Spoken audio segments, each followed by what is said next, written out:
Okay, so we're going to do our second tutorial video on animation for our stickman. Here we go. So by now you should have 4 stickmen made. Make sure that you're going through the tutorials to make each of the stickmen so that you know what all the tools are involved with making each one. Okay, we're going to be using the second stickman type for this animation that we're making today though. Okay, here we go, looking into my information technology folder. Here we go, Adobe Flash Professional. I'm going to open it up, brand new file. We're going to go ActionScript 3 and make sure that your tools window is doubled up like you see here. It's not a single layer like that, so that you can access the Snap to Objects function. First thing to do is to go to the View down arrow and go to Grid, and then say Show Grid. We are going to be working with our grid. Keyboard shortcut for zoom is the Z key. Click it and click the bottom corner of your your screen, your piece of paper you're working with, and then click the N tool. That's for your line drawing tool. Okay, we're going to adjust our stroke thickness to about 8. That's pretty good. 8.45 will be fine. And we'll draw a line, single line in the center, not too long, about 4 or 5 squares big. Then using the line tool, we're going to draw the leg in place. Make sure that your Snap to function, Snap to Objects, is enabled so that you can snap your knee in place. Again, don't have the other leg touching, and snap your leg in place there as well. Don't touch your arm to the torso, but snap your elbow. Remember, when you're snapping to, you have to draw towards it. And when you're drawing the head now, the O key, or just click the oval tool, hold the shift key down. Before you do that though, notice that there's a stroke and a fill for that. If you drew it and we'll select that, you can select either the stroke or the fill. Notice there's 2 parts to it. We don't actually want that, so I'm going to delete that. Just press the Control key to do that. Back to my oval tool. I'm going to go into the stroke color, and I'm going to click this little white box with a red line through it, so I don't have the stroke color there anymore, and that way I just have the fill color. There we go. So there's my head. And if I was to again select it, you notice there's no stroke and fill, it's just the fill color. There we go. Anyhow, so now I'm just going to move this over a little bit closer. There we go. And I'm going to highlight the whole thing. I have my selection tool highlighted, and then I'm going to right click and I'm going to go Distribute to Layers. There we go. So now for each one of these things, you can notice that there's a separate layer in the layers panel up here when I click on different things. Okay, so you can see that. So what you want to do is you want to click on a layer. Notice layer 1 probably won't have anything in it, so you can just delete it, just cut it. That's right clicking and deleting it. There's also, if you select it and you press the garbage can, that'll also delete the layer. And then highlight the other ones to see. So this one's their torso, so we're going to double click on it, the words there, and then rename it torso. Do the same for all the rest of the layers. This one's right leg.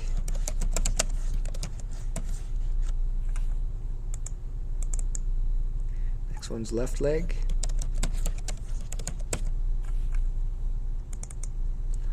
Okay, and we've got left arm and right arm, and then of course last but not least the head. There we go. So now you have all your layers labeled, and it's also a good idea to actually line them up so you know your head's above the torso. You can actually move the arms over here. We'll go right arm first above the torso, left arm above the torso, and then you have your legs below it. So it's kind of anatomical. When you're looking for the legs and the arms, you can look for the layers there. Okay, next thing to do now, we're going to start to animate. So first thing we're going to do is we're going to move our pieces together. I'm going to zoom in, Z key, so I can see a little bit better. I want to see if I can do something here. Fit in window, no, I don't want to do that either. I've zoomed a little bit too much there. There we go, back up to, I guess that's as good as we want it. I can also actually change this here and go 200, let's say, and 25, and that zooms in just a little bit, and that's kind of what I want. Just want to fill the the guy up. Now again, my selection tool is my V key, so I can press the V key to get my selection tool. Now notice that I'll go on the thigh or the shin and it won't select the whole leg. So what I want to do when I'm moving a limb is double click on it so the whole limb is selected. And one more thing, notice it's just snapping to my grid. Don't want that, so I want to unclick the snap to so I can move it right over where I want it. That'll probably work there. So snap to objects is selected right now. Okay, and oopsie, double click. There we go. Now I can move this guy over. Double click here. There we go. That's good. And that's very good. Now I'm going to make my my limbs. This is my first frame that I'm building here for a guy who's walking. So this usually takes a little bit of time. And this time you don't want to have anything selected. You just want to grab onto the limb. And there again, don't have your snap to objects selected. If you have it unselected, you have a lot more freedom with what you can do with the limb. Just be careful if you accidentally straighten the limb and then you lose your option to bend your knee.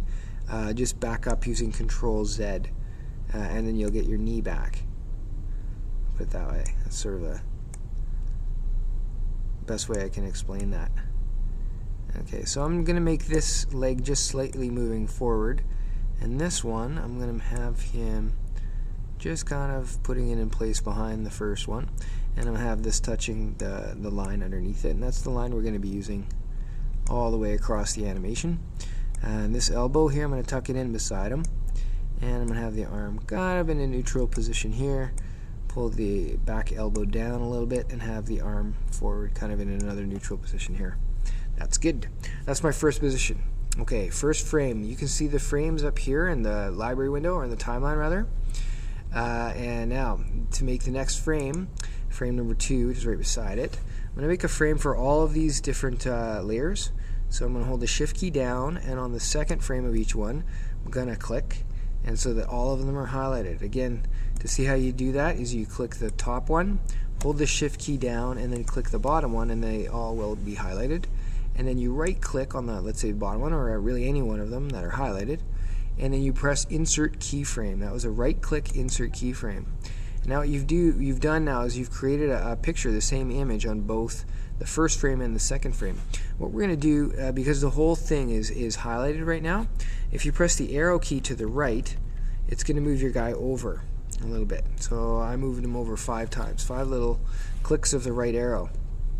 We're going to press what we call an onion skin, and what that'll allow us to do now is it shows the main frame that we're on, but also shows like a highlight or a silhouette of the frame just before it.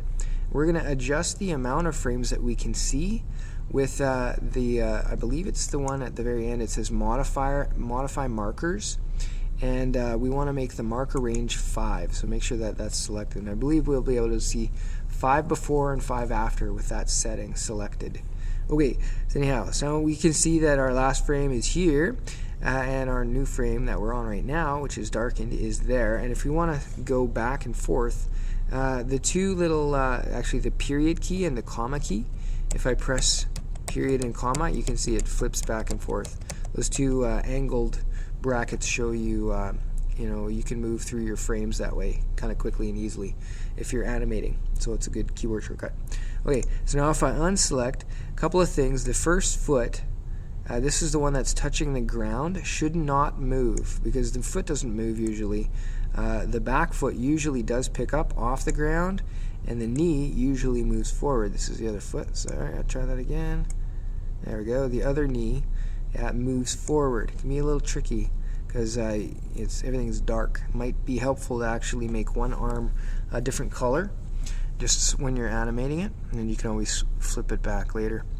Okay, so now it's this knee moves forward, so the opposite hand has to move forward and kind of upwards.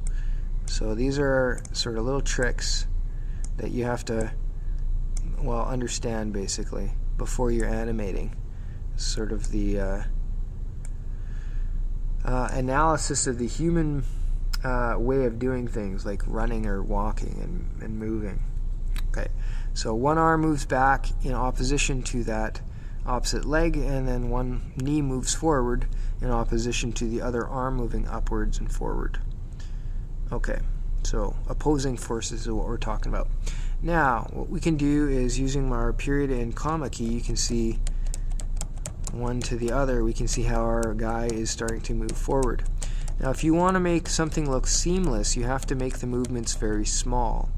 If you don't really care about it and you just want to kind of move forward and get the basic movements in and add frames later, you can actually add frames in between these two major movements. You can fill in some of those little gaps. But that's sort of an advanced animation skill later. Right now you can just stick with sort of the basics. Now if you press Control Enter as well, you can see that it renders your movie and it shows your animation playing right there. So there's a couple of things to look at. So I'm just going to go over the process one more time. You'll have a chance to get going here. So select the next frame over, hold the Shift key down, highlight all the frames, right click, insert keyframe, and then I deselect my guy so nothing's selected, and I'm going to move, actually head up and out of the way. No, sorry, I'm going to move him back. I'll move that back there. I'm going to select it all, as a matter of fact. So hold my Shift key down, select all the arms. There we go. Double clicking on the arms, double clicking on the legs, so everything's selected. And I'm going to press my arrow key to move them over about 5 spaces.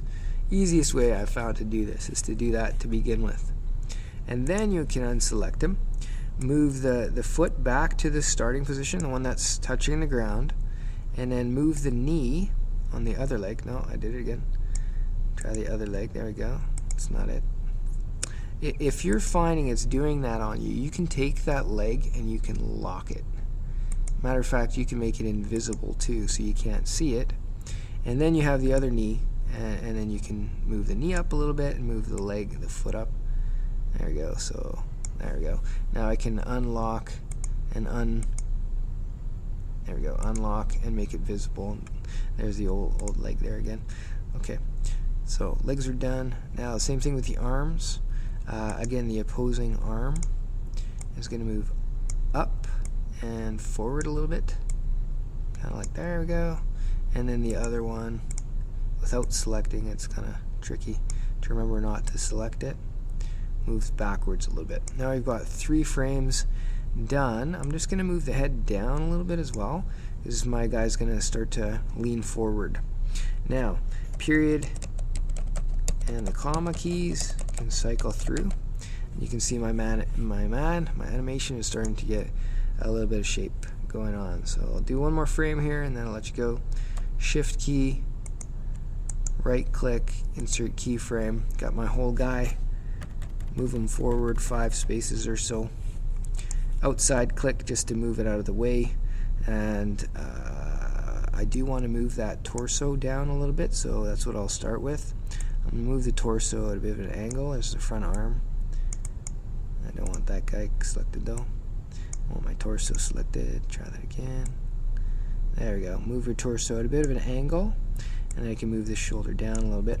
This front arm again is continuing to move up and forward.